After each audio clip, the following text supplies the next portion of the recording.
Stan.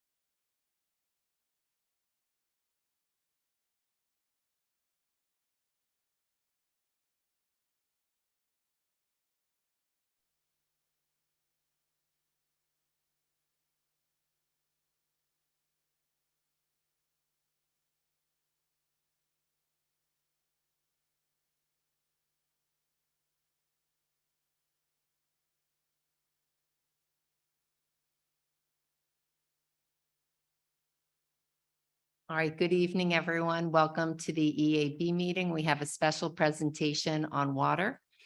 Before we get to that, we're actually going to do two quick thank yous tonight. We're going to start with Neve Pfaff, who is our student member of the EAB, and we want to thank her for a terrific year. We have enjoyed so much having you as part of the EAB, and we look forward to seeing you in the future at our sustainability roundtables.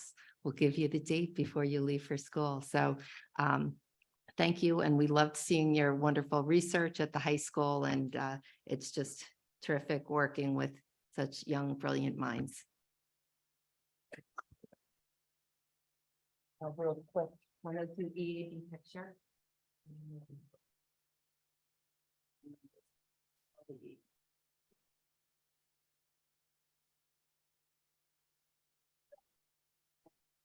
Do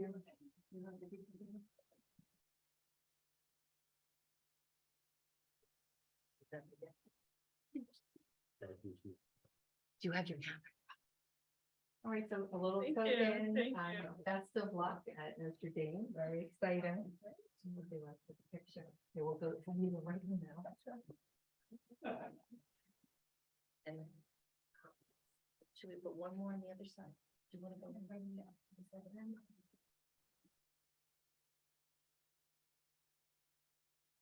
Ready? 1, 2, 3.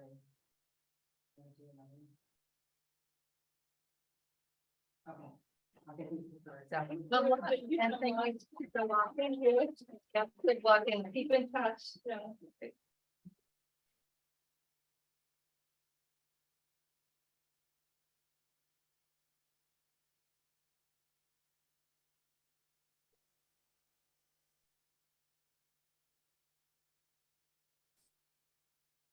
All right, so we're going to begin with approving the minutes from the May 17th meeting. Before we get to the content for tonight, is there a motion to approve the minutes? Second, all in favor? Aye. The minutes are approved. All right, so we'll begin this evening with Stan Carey, the head of our water department. Thank you so much for joining us. And I will turn it over to you. I put in the mayor's column, your long and wonderful experience, career that you've brought all this experience to the village. So if you want to share that and move into the water report, which everyone received in the mail. Thanks. Sure. Thank you. Yes. You get a little closer. Thank you, Mayor Flanagan, Trustee Harrington, I assume will be here shortly, and members of the EAB. My name is Stanley Carey. I am the fairly new superintendent here for the Village of Garden City. I've been in the public water supply business for 38 years now. I've sat on various boards. I chaired the Long Island Commission for Aquifer Protection, LICAP, for a number of years, was chairman of the Long Island Water Conference, past superintendent at Suffolk County Water Authority and also at Massapequa Water District. And I also sit on the New York State Drinking Water Quality Council. So I'm very excited to be working for the village. A little bit of a challenge with all the work going on here, but I was always up for a challenge in my career, and hopefully I could apply my experience here, and it benefits all the residents of Garden City. So a few updates I'd like to provide to the board tonight. The first one is on the village treatment projects. As you may be aware, The state regulated some emerging contaminants several years back, specifically 1,4-dioxane and PFAS compounds, which required the village to take some very large capital projects, very advanced specialized treatment new to the industry. And I'm pleased to say that the village responded very well to those challenges to meet the deadlines for compliance. The waiver period, or the deferral period, as the health department likes to refer to it as, did expire for the village at the end of May. And I'm pleased to announce that all of our treatment systems are up and running, and we met the deadline, and we are in full compliance with all of our water that's being produced by the Village of Garden City Water Department. There are a couple projects that still need to get to the finish line, but they're mostly punch list items where they're operational, approved by the health department and operational, but little things, a label here or a light fixture there, those type of things, maybe a little paving or landscaping that's outstanding. But water quality perspective, we've met the objectives and we're in full compliance. Before I move on to water conservation, any questions on our deferral or emerging contaminant treatment? Okay, the next Should we see project. if there are any questions on Zoom. Okay, we'll go to Mr. Alvey.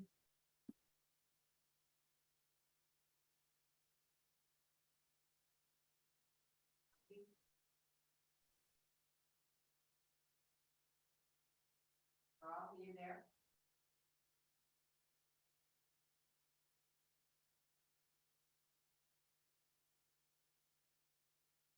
Does he need to unmute on his end? He is unmuted. Mr. Alvey?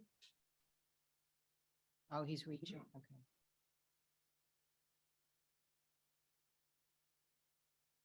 Is he putting something in the chat? No, no Oh. chat. Okay. Mr. Alvey? Would you like to speak now, ask a question? Unmute yourself, please. All right, he might be having a technical issue, so just raise your hand again if it gets straightened out and you would like to say something. We'll move on to oh, yes. Come on up to the microphone, then everyone on Zoom. And just start off with your name and address. My name is Chris Amata, 143 Weather Road. My question is just, have you guys published the reports on the updated numbers for, like, for instance, 1,4-dioxane versus pre-treatment and where you are now as part of your compliance? Has that been made public to the town or not yet? We have the 2022 drinking water quality report, which is mandated. I was going to get to that a little bit later. Sure. But typically, we only publish the sampling data as after treatment, finished water. We don't do our raw water. However, we have that information and I could share it with you if you're interested in it. Sure. So you guys have published the updated results for the 1,4-dioxane, because I've seen that report. I haven't seen anything mentioned in that for 1,4-dioxane other than the deferral. So Which is if why I'm you, asking. I'm not sure if you saw the full report. Okay. But the supplemental data has all the sampling information. It didn't get mailed to everyone, but it's online and it's available here in Village Hall. Okay. Okay. All right, any other questions? All right,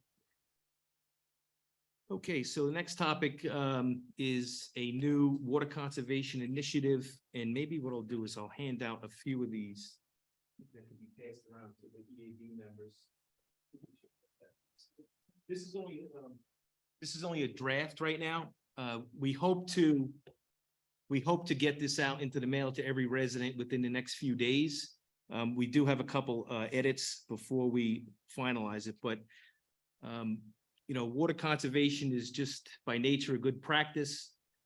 Although we have a very good supply of water underneath us in the aquifers, we like to preserve it for future generations and not just be wasteful and try to promote good conservation. So in general, when you look at the graph, when you open up this flyer, you'll see that our water consumption triples during the summer months when everyone turns on their underground irrigation systems.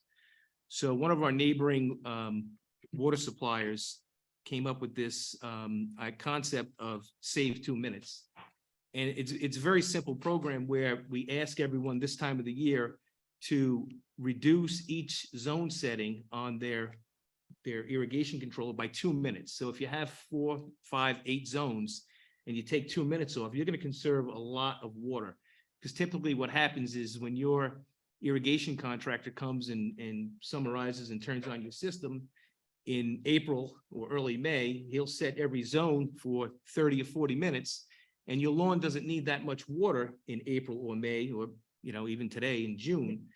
So as the summer gets drier, you can adjust it and put it back up. But if you do that in the later months and the earlier months, we could really literally save millions and millions of gallons of water just by turning down our irrigation controllers.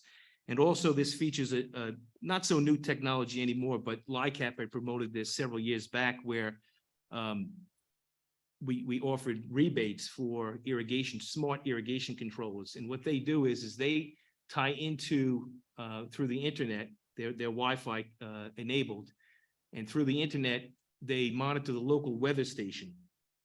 And if your area is calling for a ½ inch of rain tomorrow, your irrigation system won't come on today. And likewise, if you get that ½ inch of rain tomorrow, it won't come on the following day. So it conserves water just by monitoring the local weather station. So that's really the purpose of this mail out, is just to raise the awareness, give some suggestions on how to conserve water, and hopefully we get some decent participation and we could see our summer demand go down quite a bit. And, you know, this not only saves in the water withdrawal from the aquifer, but it costs a lot of water now with our treatment systems for electrical power and chemicals. So we see savings on the other end as well, not just from the water withdrawals. So it's just a good program to promote.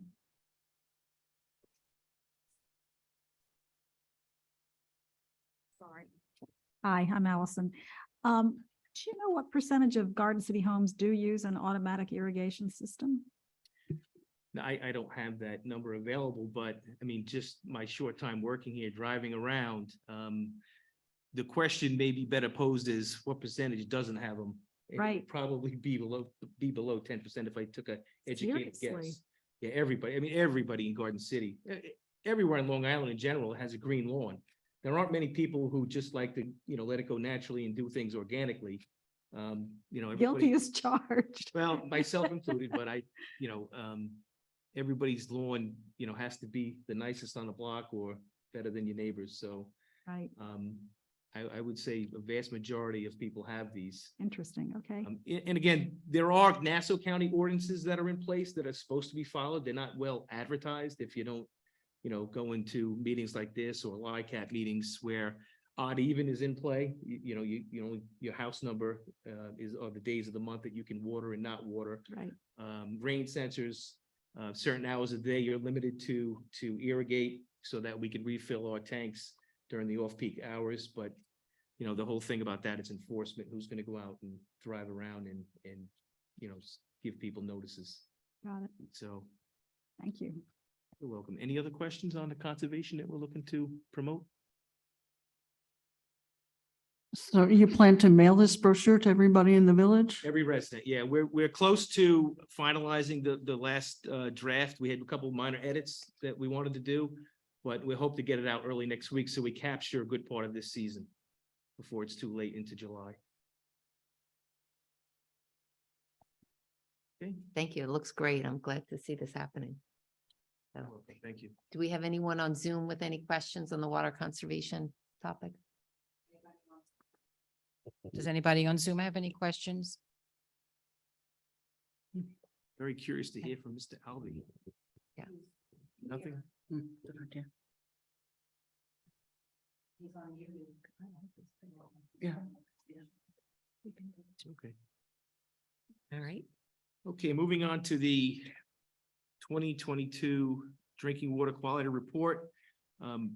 All public water suppliers are mandated to mail this to every resident by the end of May each year. It basically is an outline of where your source water comes from, what treatment that the village takes, what is tested in the water, general water quality. Ours also has an extra page about the deferral that we had in 2022, which has expired. We shouldn't have to see this anymore. And then some of the basic sampling data, health effects of some of the emerging contaminants, who to call if you have questions, water conservation. And then I had mentioned earlier, there is a supplemental data package here that goes over a lot of the sampling and the different types of constituents that we sample for, the levels, and whether or not there was any violations within the 2022 for the year. I don't know if all the members have these. We have a few extra copies. These do include the supplemental data package. Would you like one?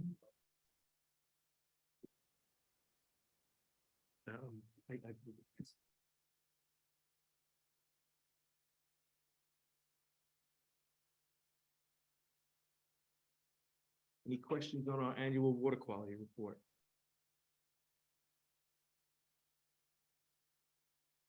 I actually had a question. So I know you're new, so you inherited this report.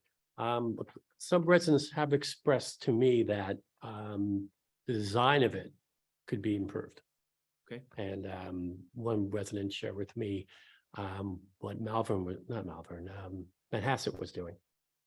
So I was wondering for maybe next year, if we could look into making this data presented just in a better format, a little cleaner.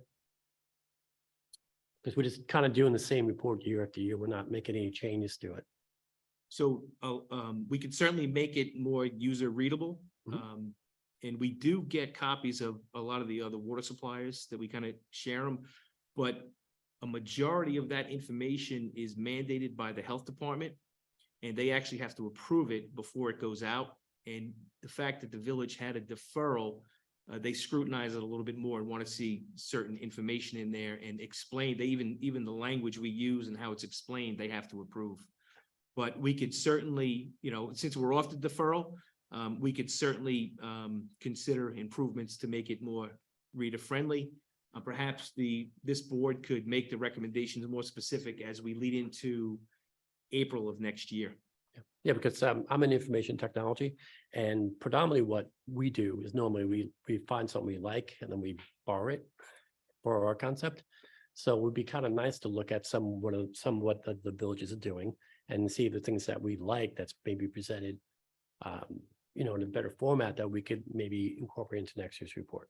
Okay, certainly. I will take a look at Manhasset Lakeville for if that's one we like. Well, just a resident shared a copy with Okay. me. But I think that's something that the EAB could probably take a role in thinking about how we can better present the information. We can even kind of talk to residents, say, what do you find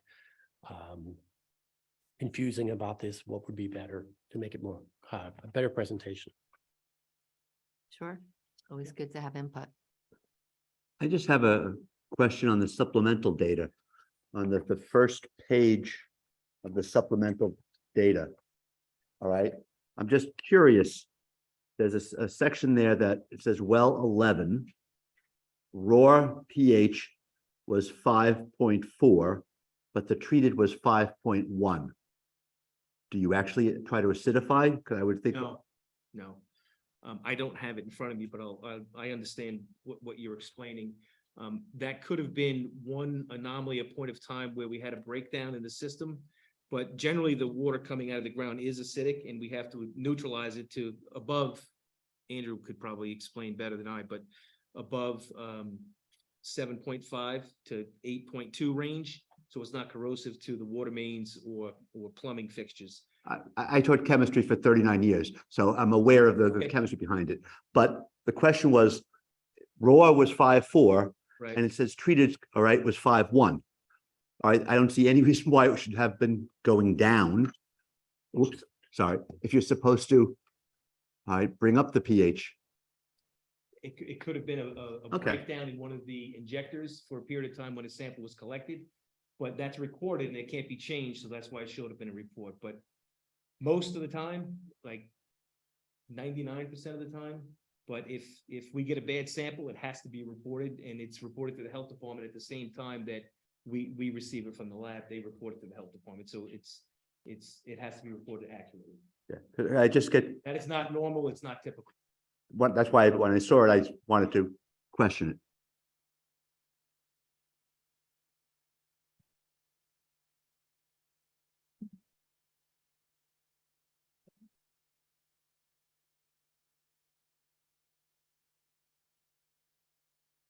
Yes, we have another question in the audience. Oh, So. Hi, Chris again. So I have questions on the 1,4-dioxane. So my understanding in the previous statements were that a treatment system has been set up to handle 1,4-dioxane.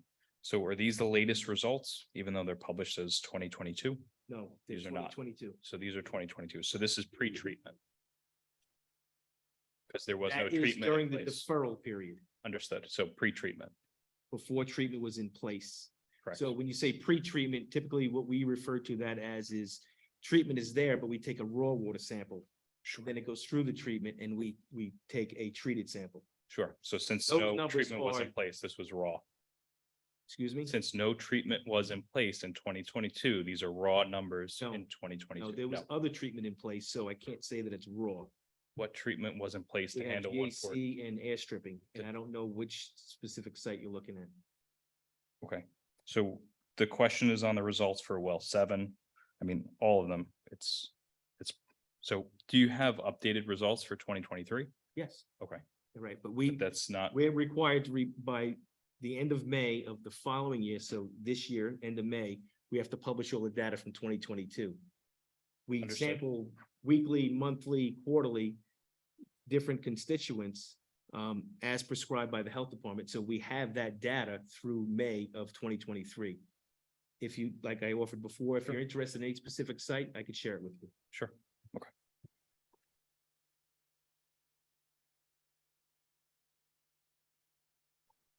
Hi, I have a question. Molly Fiedler. So we've been tested many, many times. And I noticed on our last test outside of Garden City, we went to national testing, we had high levels of acetone now in our water. So the acetone is a byproduct of the AOP. And it gets removed from the GAC, which comes in the filter media, and the more you run it, it goes away. So those were likely startup numbers, but Andrew actually designed those systems. He could probably explain better. Sorry, Andrew. No, I can see. This is a incredibly difficult and tricky question to answer because of acetone and the nature of the sampling. Acetone was never tested as part of your annual water quality statement for years until AOP treatment came online. Then acetone was tested for as a byproduct of AOP treatment, potential byproduct of AOP treatment, and and seen at some levels, but typically not seen after the GAC effluent. So GAC, granular activated carbon, is always follows AOP treatment. Advanced oxidation process, the only process that can readily treat 1,4-dioxane that's approved by New York State. So a required treatment process. So the previous data or the previous known quantities of acetone in the treatment system have been unknown. So there is no comparative to say that AOP inherently created more acetone. Acetone is one of those, I know everybody thinks of it as what it is for what you use it for, but acetone is a building block of life. It's a carboxylic acid. It's something that's ubiquitously found in a whole bunch of different places, other food products and all that stuff. So to say we've had elevated levels is as compared to previous years, I don't know if that's I don't know if that's necessarily true, because this is the first year that we've tested for it, if that makes sense. It's hard to. It's just hard to imagine that there's traces of acetone in H2O water. There's traces of lots of things in water. I could understand the trepidation but it is regulated as so New York State has a specific regulation about it for 50 parts per billion as a unspecified organic compound. So the village's levels were below that. Thank you. Like to follow up on that. Obviously, we're not the only town that's doing AOP treatment. Are we seeing this sort of impact across New York State? Yes. And is anyone, okay, so, Without specifying names, yes.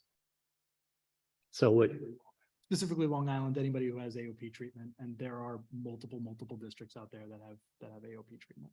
you know, if any of these districts have exceeded the 15 parts per billion? 50, 15. 15 parts. per What'd you billion. say, what'd you say the level was? So the regulation is 50. 50, I run It's 15. Thank you. 50 parts per billion. There, I have not, I am not fully aware of any of all the district's water quality at all, but if there would have been an over 50, I probably would have been told about it. And I haven't seen any data that has shown above a 50. Okay, thank you.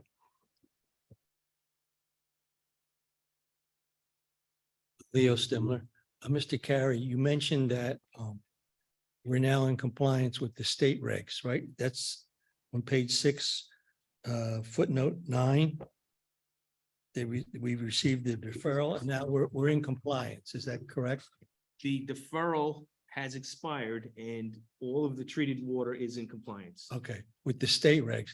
I understand that the feds are instituting or set forth some guidelines for 1,4-dioxane. I don't know when they go into effect. I don't know if they have gone into effect, but is that something that it looks like we'll be in compliance with? I mean, are they more difficult? Are they more stringent than the state regs? So I haven't heard of the EPA regulating 1,4-dioxane. That is at 1 part per billion. But to answer your question, all of our samples, to my knowledge, have been non-detect, which means it's going down to the lowest laboratory detection.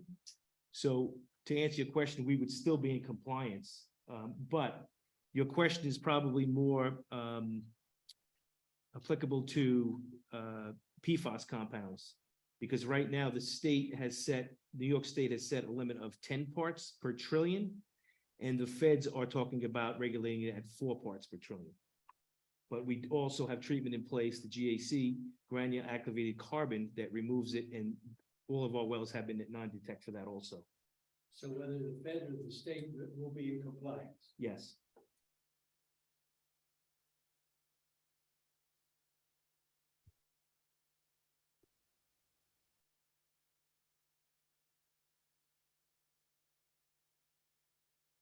Okay, any other questions or anything for the water department? We are going to talk about lead or orthophosphate treatment. That's why Andrew is here tonight. But if there are any other questions for me, I'd be happy to take them. I thought, Mr. Spindler, you had another question you emailed me, correct? Yeah. And it was more towards the secret process for water withdrawals for certain projects in the area.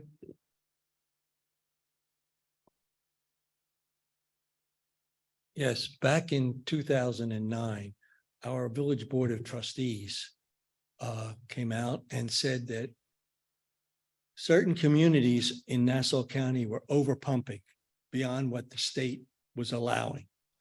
And I was wondering, because this was during the crisis with the Lighthouse project, at the Coliseum site, they were going to build hotels and restaurants, and there was a lot of concern. So one of the things that our board of trustees said in 2009 is that we're over pumping. This is a concern. So I was wondering if what are there must be some state regs that say you're allowed to pump a certain amount of water. So I'm wondering, I know you're new here, but have you seen anything about excessive pumping in this area in Nassau County that we may use in our arguments to elected officials about the Sands Casino? So there were numbers set years ago for all of Long Island, not just Nassau County, where they felt it was a safe yield number to withdraw water from the aquifer.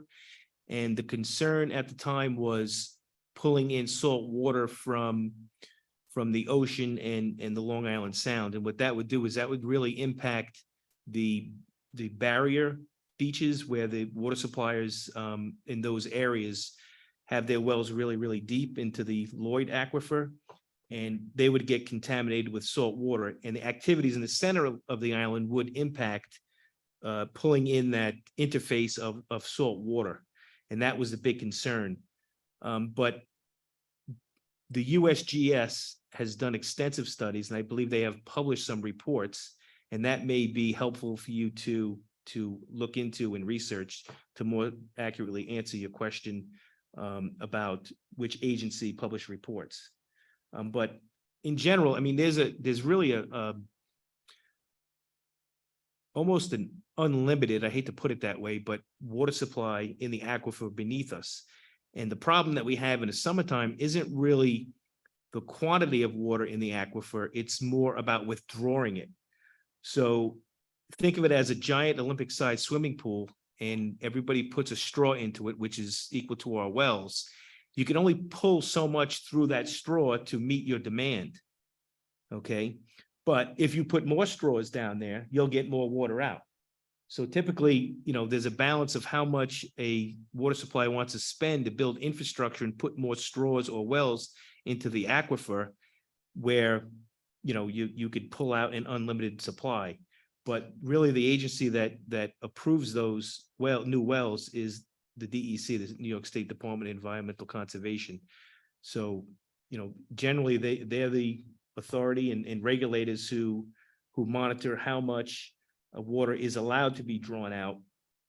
And usually when those secret processes, the secret process is distributed for certain projects, they are notified as an involved agency.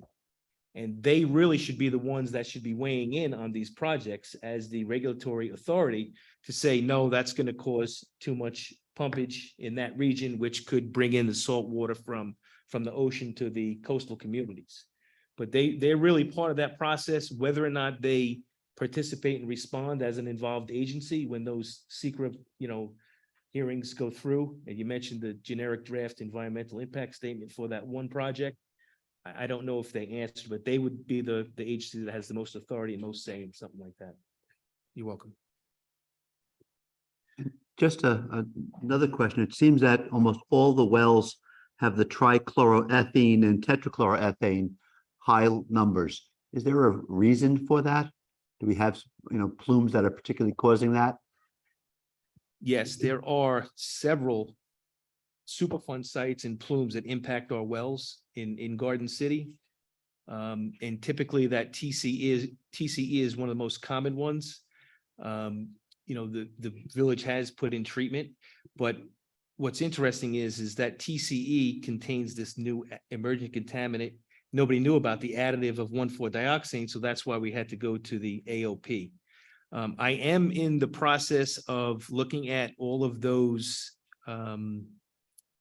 Superfund sites and seeing if the village has any additional recourse to go to, I got to say this carefully, to have a conversation with the responsible parties who contaminated it. I wouldn't be able to say anything further. I think that would be more for an executive session for the Board of Trustees. But we are looking into we're reviewing all of them as we speak. Okay, thank you. That was, I was questioning because I remember there was a big Genesco settlement a number of years ago, which dragged on forever, but we got some bucks out of it. We're looking at all of them. Okay. Just going back to the point I made earlier about improving the report. Looking at now that I see the better data, which came out to me, what I would love to see right now is to trend analysis on 1,4-dioxane, how it's, because the problem began in 2019. You know, that would be a great thing to have. We've been spending all this time doing all these treatments. What's the impact? We see this year, but we don't see where it was in 2019, 2020, 2021. The trend, I assume, is dropping, right? So that would be, that sort of information would be great to have. And just to go with Molly's point, I'd love to see the aspartame next year to see what's the trend. Are we going up? Now, we have source of one, so we obviously can't have a trend yet.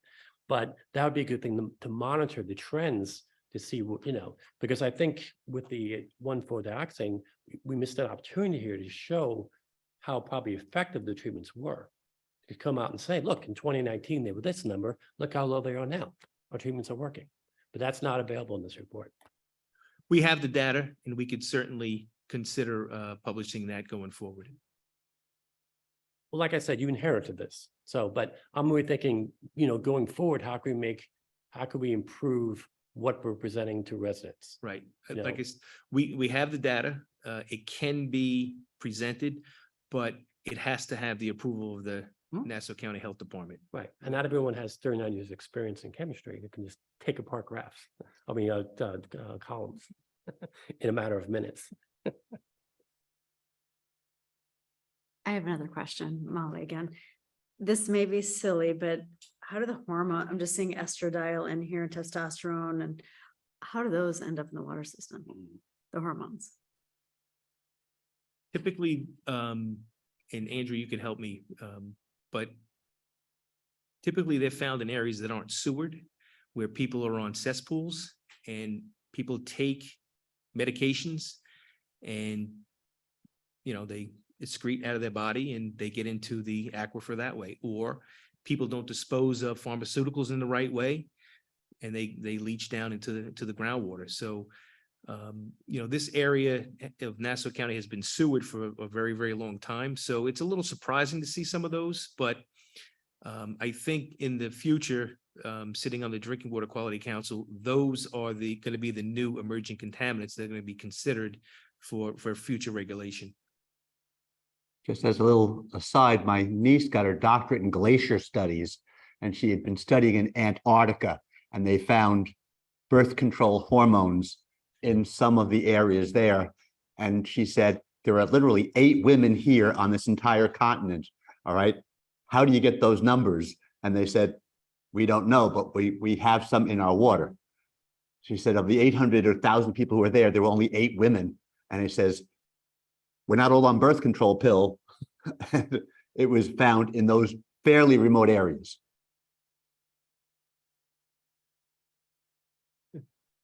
As one point, they were non-detects, if memory serves correct.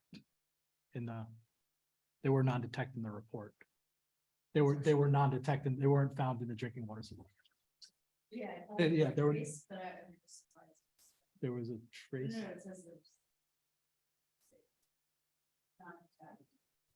What page are you on? It has a less than symbol, which means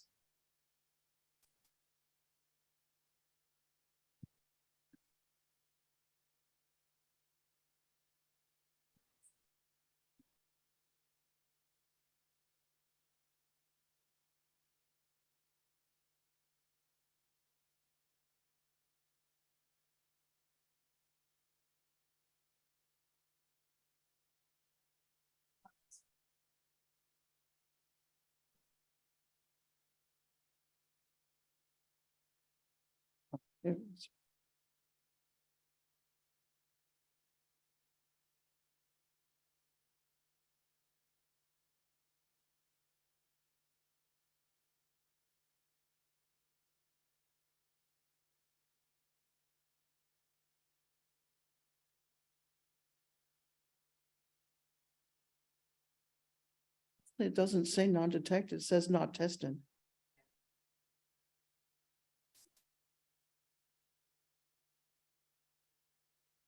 I don't think they're labeled. Chart. It's not, it's in the supplemental thing. So that would fall under, so every 3 years or so, US EPA comes out with a rule, unregulated contaminant monitoring, where they say they require villages or towns, municipalities to test for certain compounds. So that is a compound that was tested under UCMR. UCMR is the acronym, but then wasn't tested for 2022, nor was required. So it's something that the EPA is monitoring on a federal level to potentially monitor, to regulate in the future.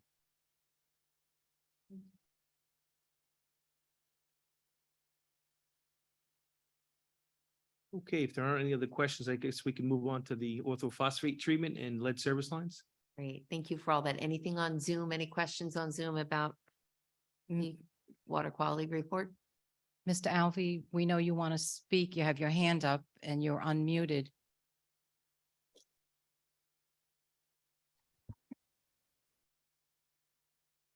I know your hand is up and we would like to hear from you. You're unmuted. Can you check your computer?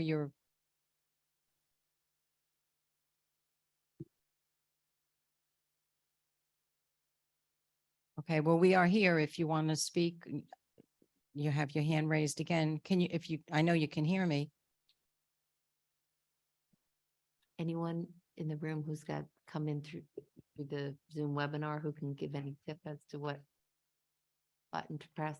Well, his hand's no longer raised. Permission to speak, he's unmuted in chat. He has permission and he's. So. Anybody have his cell phone? Well, his cell phone might work if he can't work on his computer, if he dials the number in. If if someone new calls, you can tell it's him.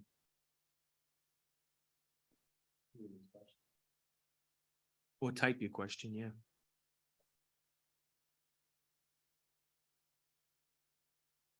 Okay, so we'll move on then to thank you for all of that. You're welcome. We'll move on to Andrew Manfredi from H2M on the lead service lines and the orthophosphate treatment. Right. Good evening, everybody. Good evening, board.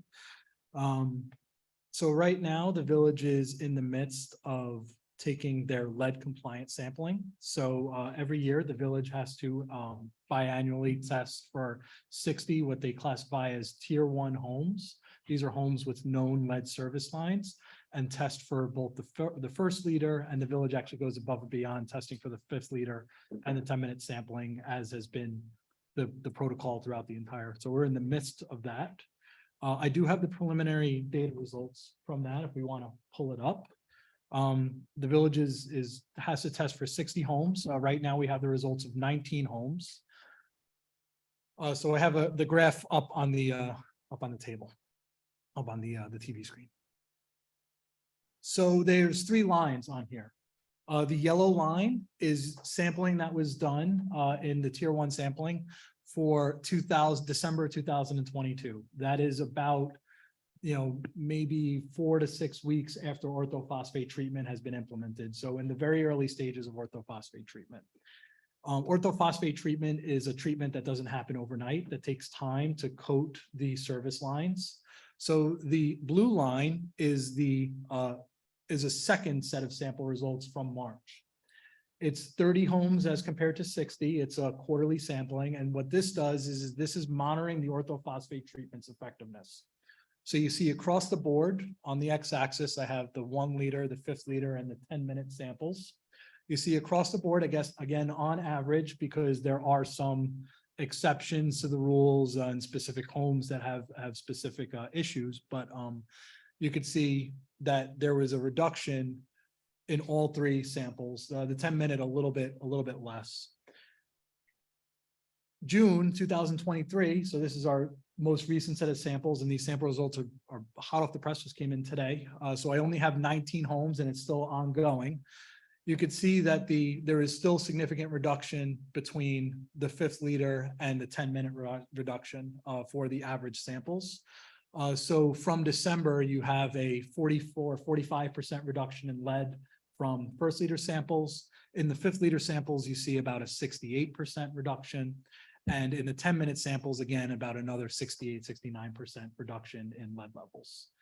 You can see that the 10-minute samples, those are the flushed samples that, after the water has been running through the service line for a number of period of time, the number is really low at about a 3.4. So those are really positive, encouraging results showing that orthophosphate treatment is effective.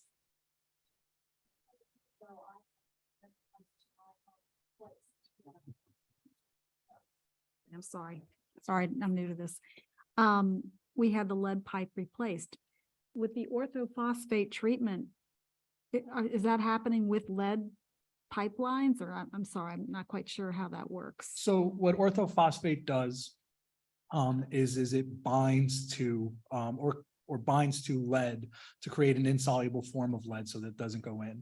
It also helps with water main corrosion and copper piping corrosion. So it's effective across all sorts of corrosion of in-home piping and as well as water main maintenance and water main corrosion.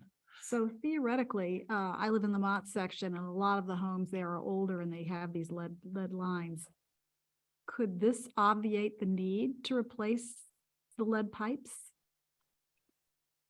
To mitigate your risk of exposure to lead, the best thing that you can do as a homeowner is to remove the source of lead. So to remove your lead service line is the best thing that you can do for alleviating that risk.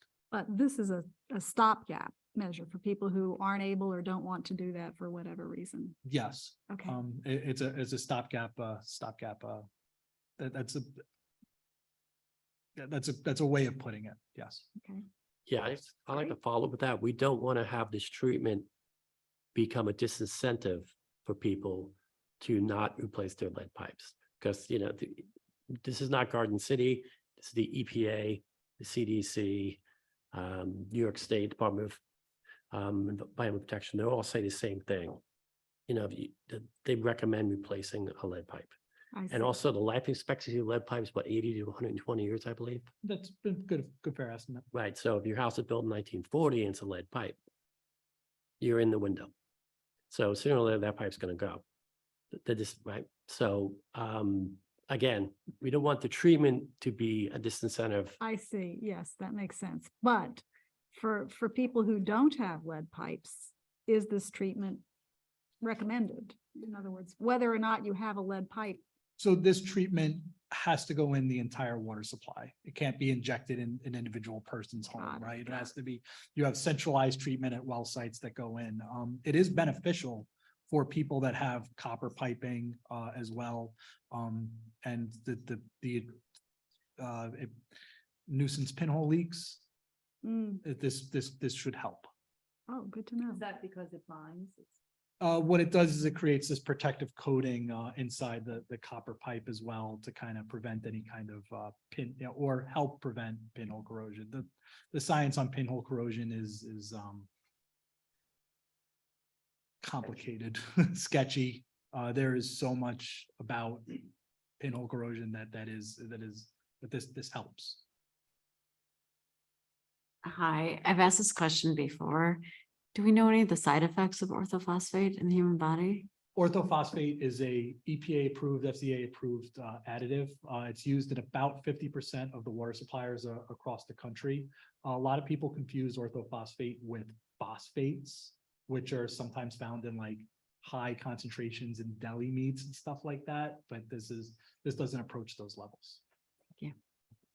I did research that after the last time you asked me, so I was ready for that. Could you explain the graph again? I would be happy to. So the yellow line is December 2022. This is roughly in the early stages of orthophosphate treatment. So you could say that at that point, very low water usage, not a lot of people are using water. Orthophosphate really hasn't made its way into the service lines just yet. March 2022 is the blue line. So you could see that at each individual point, I can get up and point to it if you like. maybe I'll mic first. Yeah, so the phosphate is being used in this entire time, so you can see at this point here, lead levels in the first liter of the home sample on average were 23.3. In December, it was 12.3, and in March, it was 12.3, and in June so far, it's at about 12.8. So you can see at 72.1 fifth liter, and down to 35.8, down to 22. So the lead levels in comparative samples, where the only difference is we know where the phosphate treatment, and we've given time for the treatment to take effect. The lead levels in people who have no lead service lines are being reduced. You wanted, if you don't mind, just summarizing quickly into the microphone for the people on Zoom. I noticed. I when you were over there. apologize. Basically what the graph shows is that with time in similar homes, they're not exactly the same all the time, but in similar homes, you're seeing reduction of lead levels in the same sample. So these are repeat samples, repeat homes of similar characteristics. And what are the three samples again? You said first liter. So the EPA requires 1 liter samples for as currently stated. There is a lead and copper rule revision that is going to soon require a 5th liter sample. And what we tried to do is, as part of diagnosing this problem, is taking a 10-minute sample to get a lead profile of the home. The idea being is that the 1st liter sample is the first draw that is premise plumbing. So as soon as you turn on your faucet, you're filling up that 1st liter of sample. The 5th liter, though not an exact science, right? Because everybody's home is a little bit different, length of service lines. What you tend to see is that is water that has been in the service line for a period of time. After 10 minutes, by any good stretch of imagination, unless you, and they do exist in Garden City, unless you live on a massive estate where the service line is miles long, that is water that is coming direct from the main. So you should always see a graph that looks like this. The 1st liter is a little bit lower, but still not non-detect. The 5th liter is always going to be higher because that's water that's from that service line and had the most surface contact with the lead service line. And the 10-minute is water that is from the distribution system. So it still passes through your service line, still picks up some potential lead particles, but you can see that, the orthophosphate is going to be most effective first at the 10 minutes. And then, as it works its way, through the home. Thank you.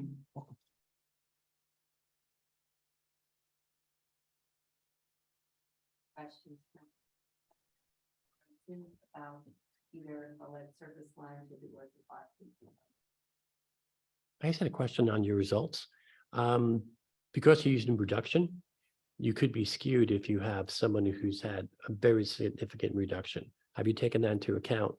So the whole point of this is that the way to combat that is to take an average, right?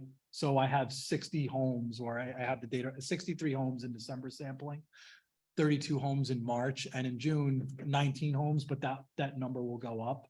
So that way, if I do have some extremes in reductions, or, that should kind of balance itself out by just the mass of sampling. Yeah, it would be kind of interesting though, if you do the results with throwing out the really, the outliers, So and see if your percentages stay roughly the same. So I do that on the side. I do 2 things. One is I normalize the data.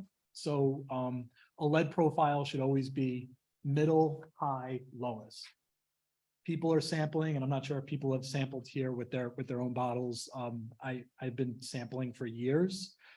It's at 6 a.m. It's before coffee. Some people aren't always in the right state of mind. I certainly am not at 6 in the morning, but people sometimes grab the 5th liter bottle versus the 1st liter bottle, but I have to read that as, the sample that it is. I do see so I try and normalize the data for that. And if I see similar percentages, then I say, okay, then I think we've accounted for that error in the sampling mass. The second thing that I do is I do kind of take out some of those big outliers just to make sure that we're still kind of seeing the right trends. And then the last thing that I do is I look at comparative results. So if a home had a particularly high result, I go back to historical sampling to that home. There have been some homes that I've sampled now 3-4 times. I should see the similar numbers or lower numbers. So if I start seeing high results, I do potentially reach out to residents, with the village, obviously aware of just trying to potentially diagnose what the specific issue, may have been. So.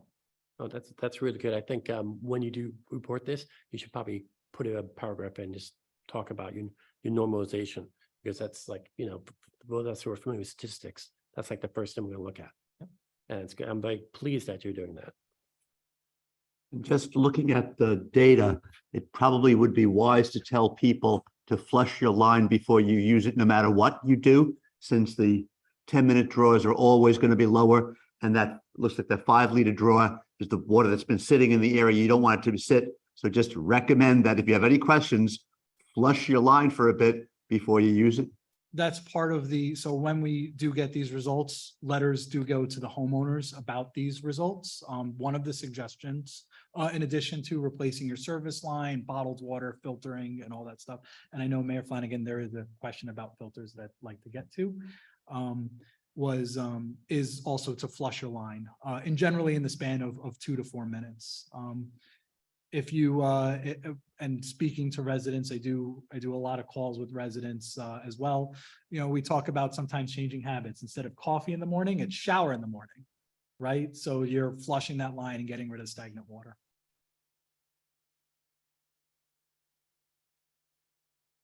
Question. When you mentioned filters from me, I was expecting people to come in and say, what you hear a lot of, like, what kind of filter should I get?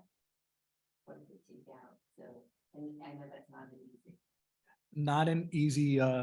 Not an easy question to answer. And I do have water filters are the water filter industry, and as a whole, personal water filters are, Stan, you could probably attest to this, they're misleading at best. They tell you things that aren't necessarily true or skewed so that they can show that their product is the best product available. It's a sad world sometimes, but this is the truth of our industry. Nobody cares if I come out and say that a filter works. Honestly, Stan is probably one of the best water professionals I've ever met. Nobody cares if he doesn't. So NSF is a nationally recognized organization that certifies filters. NSF 53 is a certification for lead removal.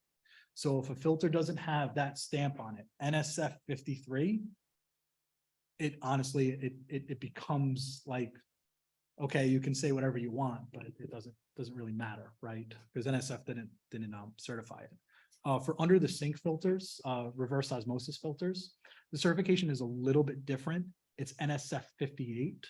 And NSF 58 is for reverse osmosis filters. On that certification, you should be looking to make sure that the supplemental information from the manufacturer includes lead removal.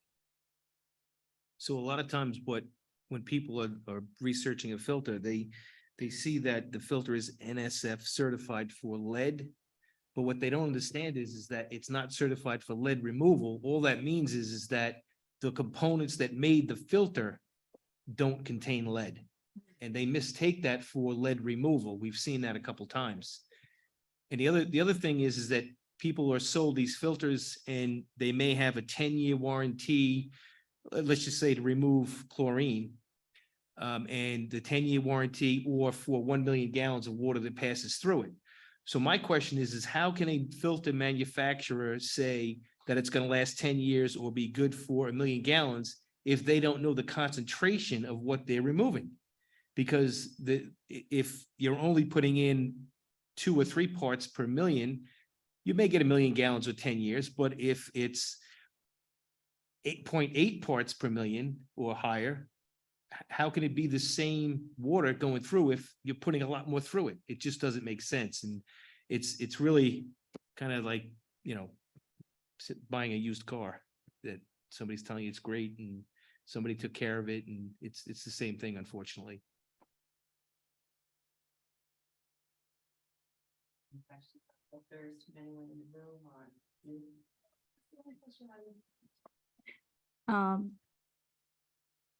From your perspective, are filters worthwhile at all, or is it just sort of a marketing gimmick? And Definitely not a marketing gimmick. filters have their place to remove certain items and contaminants that may be present in the water. The only thing I fear is that if somebody is telling you that this filter does everything, is just to be wary of it and just to look for that stamp of approval. Look for the seal. If a milk filter manufacturer has it, it's prominent, it's on there, and they have data backing up that, and you can ask for all that information. So give me an example, the water for Garden City looks good. Doesn't look like there's a problem. Why would I want to consider buying a filter? Aesthetic reasons. So some people may not like the taste of chlorine in their water. Okay, They want to put a filter on that, a granite, like a Brita filter, to kind of remove the chlorine Mhm. out of the water. Some people use, there's a lower certification for NSF called NSF 43. They put an NSF 43 cartridge filter on their home. What it does is it kind of prevents any kind of sediment that may be in the water in the ground, because it is groundwater. It is going through ductile iron pipes, any kind of sediment from entering into their piping stream, kind of, go away with, some brown water kind of complaints, right? So if there's some issues with flushing near hydrants, flushing, that the village does as part of their maintenance programs, it kind of helps that. So filters have their place, but you just have to know you can't just blindly buy a filter. You have to know what its specific purpose is for. And what you want it to do for you. Right?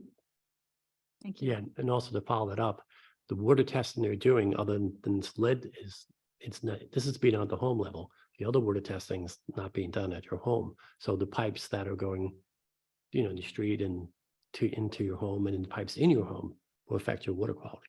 Mm. Just with the filters, all right, I always have to remind myself, okay, it's January, I got to change those filters, because I've gone, sometimes it's like, oh my God, I have 8 filters sitting in there and says I should only have 2 left. I guess I haven't changed them when I should. That's an incredibly important part about filters is, maintaining maintenance on them. Not maintaining your filter, it can be detrimental. Because, it's not doing what it says it is, giving you a false sense of security, and sometimes even, creating more problems than it's solving.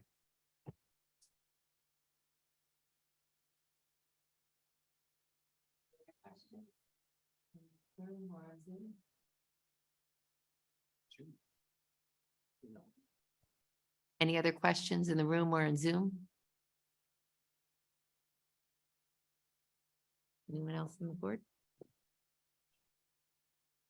All right, well, thank you. This was a very informative presentation. Appreciate all of this. And we have a motion to adjourn the meeting. Second, all in favor? Meeting's adjourned. Thank you. All right, good night, Thank you. everyone.